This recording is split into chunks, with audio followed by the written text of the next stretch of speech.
Today's video is one that has been highly requested, and we're going to be talking about navigating your first darkroom experience. Now, let's just say that my first darkroom experience was eventful, and I was popular.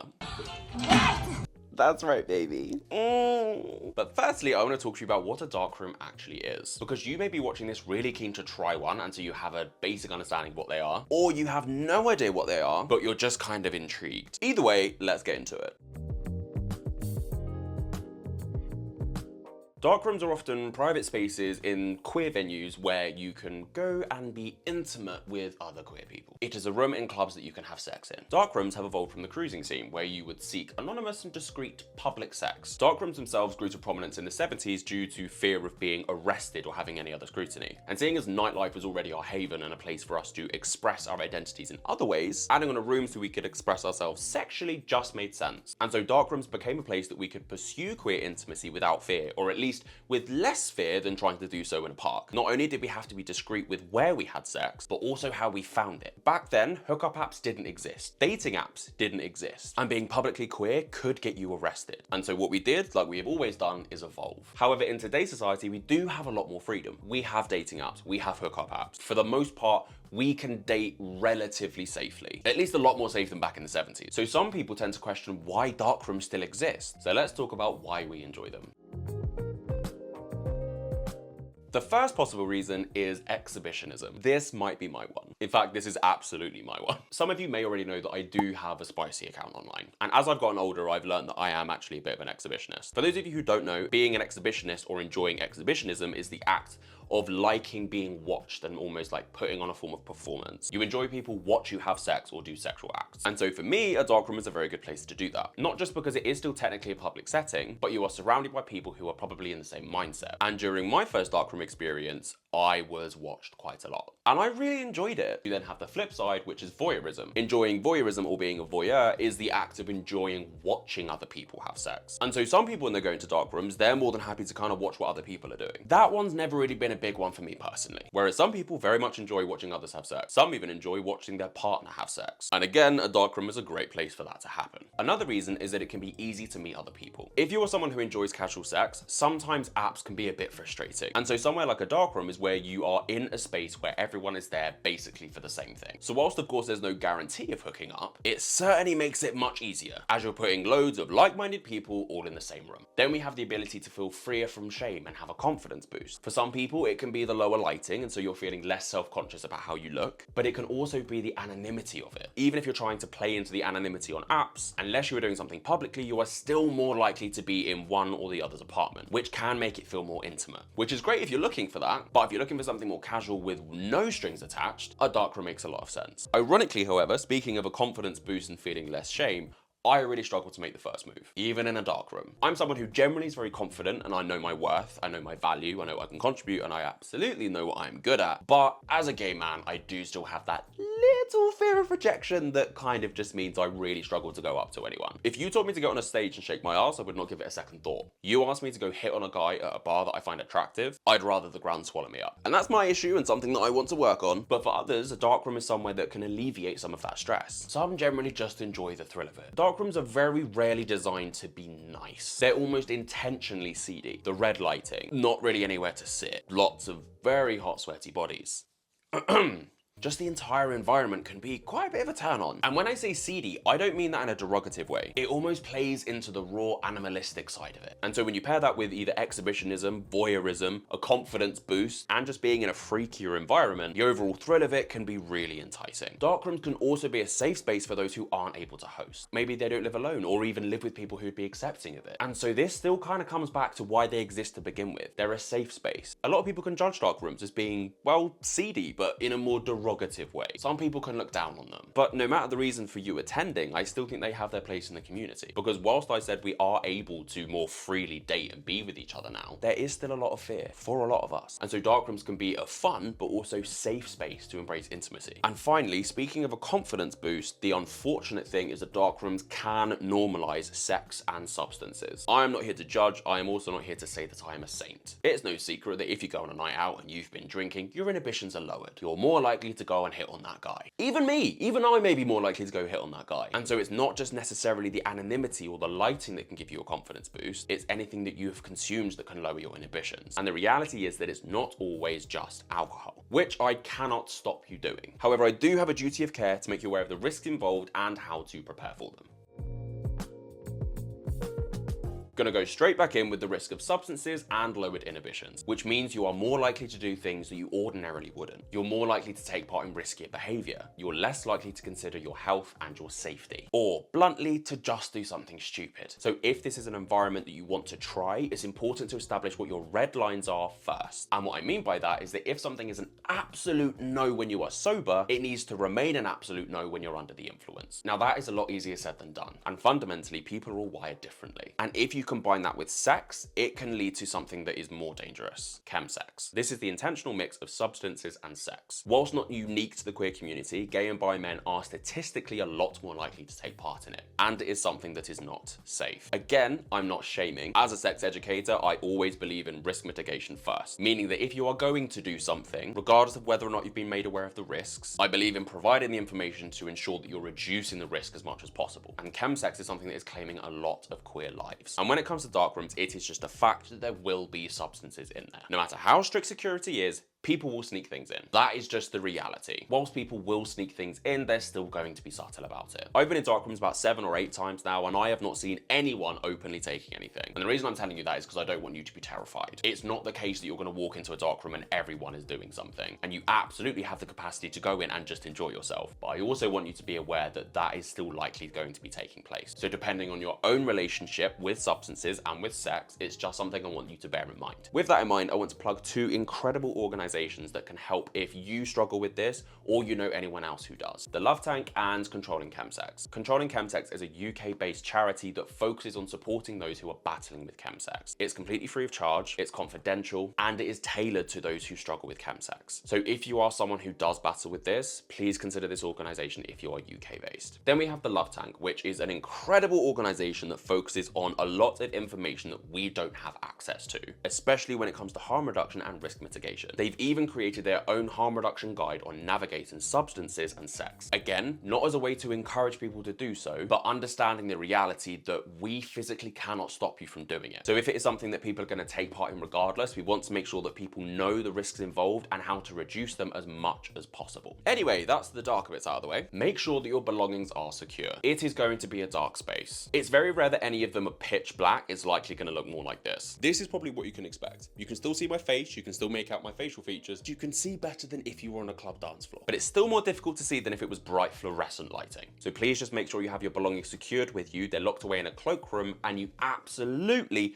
do not put them down, or you do risk things being taken. And the final thing, which is the biggest question I get, is about STIs. In a space where multiple people are having sex, potentially with multiple other people, you are at a higher risk of contracting an STI. That again is just a fact, especially if you are not using protection. Many venues will provide free condoms, but it's not always guaranteed, so just make sure you've brought some just in case. I cannot make people use condoms. Again, I'm also not a saint, but you do pose the risk of contracting an STI if you're not using them. And if you're being sensible and using condoms, do not let anyone convince you otherwise. If using a condom is a deal breaker for someone else, then they don't deserve to be near you. There are also 2 additional layers of protection that can help you. Firstly, we have PrEP. If you are going into a darkroom or you're a man who has sex with other men generally, you need to be on PrEP. PrEP stands for pre-exposure prophylaxis and can reduce the risk of contracting HIV by up to 99%. And even when there have been the very rare cases where it hasn't been effective, it has been due to people not adhering to taking it correctly. PrEP is something that has been absolutely life-changing for our community. And so if you have access to it, not using it is just irresponsible. That of course doesn't include if it's not provided for free and you just can't afford a private prescription. If that is the case, please just make sure you're using protection. The other one is known as doxypep, and this is where you take the antibiotic doxycycline within 72 hours of having sex. This reduces the risk of contracting chlamydia and syphilis by up to around 80% and gonorrhea by between 30 to 50%. So from those statistics, you can see that it's definitely effective, but it doesn't remove the risk entirely. So if you're going into a darkroom, these can be an additional tool for you to use, as well as condoms. Otherwise, you do still risk contracting an STI. With all of those in mind, here's just a couple of things to think about just before you go in. Check in on your headspace. And I'm not just talking about your relationship to sex or to substances, I'm also talking about your relationship with yourself. It's better to avoid going into a darkroom if you're feeling exceptionally anxious or insecure. The reason being, darkrooms are like a meat market. You'll be surprised that there's a lot more people just walking around than actually having sex in a darkroom. The reason is that they're sizing everyone up. They're trying to find a compatible partner. That is just how darkrooms work. So you'll likely have a lot of people that may look at you, but you may not be for them. In the same way that you'll likely look at a lot of others that aren't for you. If you're feeling exceptionally insecure, you are more likely to take that to heart. I learned that the hard way. And I'm not saying avoid it entirely if you're anxious, especially if it's your first time, because it is something that's quite intimidating. If anything, it's more about your relationship with rejection sensitivity and how that can maybe be impacted if you're feeling more anxious. Go in with a friend. No, that is not a weird thing to do. It doesn't mean that you're walking in and you're gonna fuck your friend. Some of you may do that, and that's absolutely fine. You can walk around together, or you can go your separate ways, but it just kind of gives you that extra little boost when you're first going in. I've gone into darkrooms plenty of times with my friends, and have then not seen them for the next hour. But it just makes the initial entry a little less intimidating. Darkrooms also usually close around an hour before the venue does, so make sure you don't go there too late. Because what's gonna happen is those main lights are gonna come on, you may have missed out on some stuff, and then you're kind of being shunted out of the darkroom. And trust me, that is even less fun than when the lights come on in the middle of a dance floor, for obvious reasons. So if you want to experience a darkroom, give yourself enough time to go there and actually explore it. Now we're gonna talk about what to do when you finally get in there. And if you're lucky, maybe literally.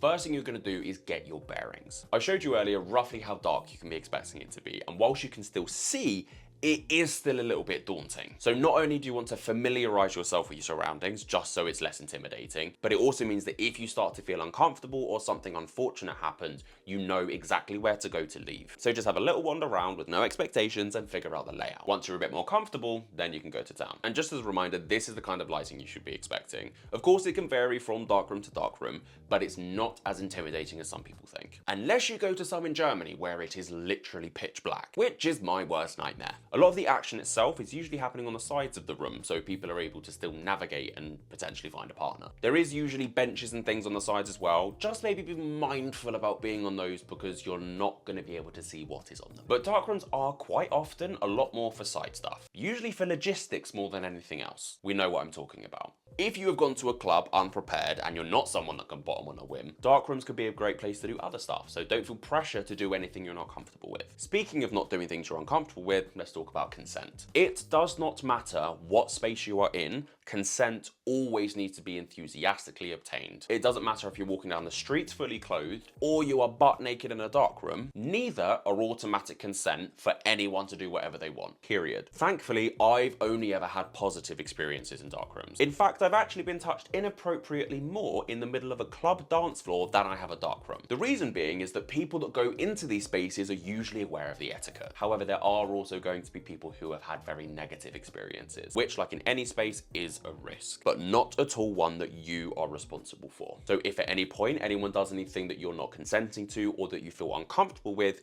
please let security know. And even if you have given consent, you can withdraw that at any point. In the same way that you have every right to say no to others, others have the right to say no to you. Of course, if they're a dick about it, then feel free to call them an asshole. But generally, if you have been respectful and they've politely declined, accept it and move on. It doesn't mean it's anything to do with you, it just means that they're not your person, and that's completely okay. Communication itself in darkrooms is quite often non-verbal. There's not a whole lot of talking going on. And one of the lessons I learned going into darkrooms is that one of the ways people show they're interested is they will very gently graze their hand up against your arm, which is completely harmless. But I just wish I'd known that earlier because I had quite a few people do that and I thought it was an accident and I just walked past when they were actually telling me they were interested.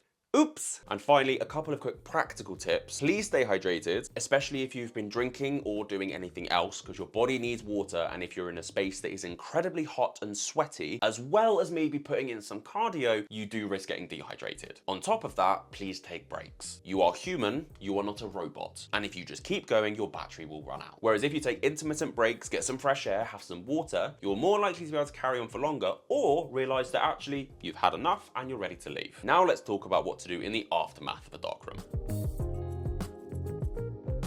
Depending on what you have gotten up to in a darkroom, you're likely to experience some form of come down, whether it's from something else or just being in that high adrenaline environment. Just make sure to practice some basic self-care, have water, have some sleep, and absolutely have a shower. And a really important part of this self-care is not to beat yourself up if you didn't hook up with anyone. If you do go into a darkroom with the expectation to hook up with someone and you don't, it can feel a bit disappointing, and that's okay. But you're not always gonna hook up, and that's also okay. As I said, I've been in darkroom 7 or 8 times now. The first time I went in, I was very popular. Every other time since, I've not so much as kissed anyone. Sometimes I have felt a bit sad about that. But what I learned to do after that was not go to a venue that has a darkroom with any expectations. And if there is something that you struggle with, maybe wait until you meet someone on the dance floor or at the bar, and then ask if they want to go to the darkroom with you, rather than going into the darkroom alone, hoping to meet someone. Darkrooms generally can be trial and error. Some people love them. Some people have no interest in even entertaining them. Some people have tried them and grown out of them. Everyone's experience with them is going to be different. And if it's something that you want to enjoy and do enjoy, it's about making it work for you. If you do experience any negative feelings or even regrets after being in a darkroom, try to figure out why. For some, it could be sexual shame or internalized homophobia. Maybe you're feeling a bit of shame about being in that space. Or maybe you did things that you ordinarily wouldn't, but you did because of lowered inhibitions. Either way, try not to beat yourself up and just try to get to the root cause of it. Maybe you have some things to unpack in therapy. Maybe you need to reevaluate how you approach darkrooms. Or maybe darkrooms just aren't for you. Regardless, there is absolutely no shame in enjoying casual sex. Just make sure you're looking after yourself and both your physical and mental health. One of the most important things to do once you have been in a darkroom is go to the clinic. We should be doing this after casual partners anyway. However, it is pointless to go to the clinic the next day or even within the next week. All STIs have what are known as testing windows, where they won't actually show up on a test for a certain period of time after contracting it. Gonorrhea and chlamydia, for example, can take up to 2 weeks to show up on a test. HIV can take between 6 and 12 weeks to show up on a test, and syphilis and both hepatitis B and C can also take up to 12 weeks. So going to the clinic the next day will not pick up anything you may have caught the night before, which is why general regular testing is incredibly important, but also is using the various methods of contraception I mentioned earlier in the video. And that is the advice on your first time experiencing a darkroom. I hope you've enjoyed this video and you found it informative and that you've learned something. Again, whether you're considering trying out a darkroom or you just find the topic interesting. Either way, thank you so much for watching. Please like and subscribe, share the video, comment on the video and let me know what you liked, what you didn't like, what you want to hear more about, because this platform is all for you and learning about having better, safer queer sex.